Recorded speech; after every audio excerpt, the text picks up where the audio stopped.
جو حکومت مذہبی فرائض ادا کرنے سے زبردستی روکتی ہو تو اس کی اطاعت کہاں کس حد تک واجب ہے؟ اس حد تک اطاعت واجب ہے جس حد تک لازمی بنیادی احکامات میں دخل نہ دے. اگر یہ کہے کہ تم نماز نہ پڑھو تو ہرگز اطاعت جائز نہیں بلکہ نافرمانی فرض ہے.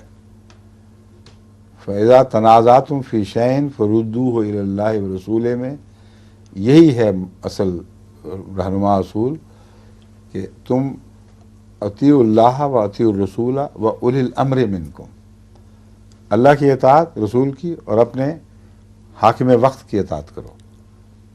وَإِذَا تَنَازَعْتُمْ فِي شَيْءٍ جب اختلاف ہوں تو رُدُّوهُ إِلَى اللَّهِ وَرَسُولِهِ تو اللہ اور رسول کی طرف اس کو پھیرو. اگر اللہ کے حکم کی مخالفت قطعی ہو اور تمہیں مجبور کرے کہ تم بھی مخالفت کرو تو اس سے انکار کر دو. پھر جو کچھ بھی ہے اس کے جو عواقب ہیں ان کو برداشت کرنا پڑے گا. اس صورت میں اللہ پھر مدد فرماتا ہے. اس وقت پاکستان میں بین ہی یہی ہو رہا ہے. مسجد کا نام مسجد نہ رکھنا یہ کوئی شرعی ایسا حکم تو نہیں کہ اس کے نتیجے میں کچھ قیامت ٹوٹ پڑے گی. ہزار رستے دوسرے ہیں جن کے ذریعے سے ہم مسجد کا وہ نام رکھتے ہیں جو قرآن سے ثابت ہے. وہ کہتے ہیں بیت کلمہ نہ پڑھو الحمید، یا اذان نہ دو.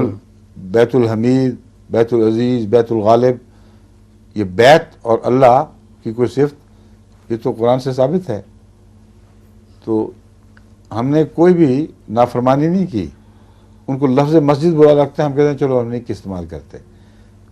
مسجد کہنا ایسا فریضہ نہیں کہ اس کے نہ ادا کرنے سے انسان کافر ہو جائے.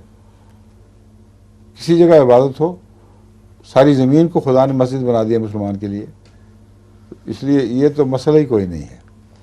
جب یہ کہتے ہیں لا الہ الا اللہ نہیں پڑھنا تو ہر احمدی انکار کرتا ہے. اگر انکار نہ کرتا تو دستخط کر کے ووٹر کیوں نہ بن جاتا. اس پر بڑی دھمکیاں ملی حکومت کی طرف سے کہ تم نافرمانی کر رہے، کانسٹیٹیوشن کی نافرمانی کر رہا. ہم نے کہا جو مرضی کہہ دو، جو سزا دینی ہے دو.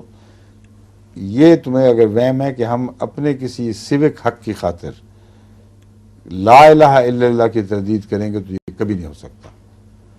نماز پڑھنی چھوڑنے کے لیے کہو، ہم کبھی نہیں چھوڑیں گے. یہی تو لڑائی ہو رہی ہے وہاں، سمجھے؟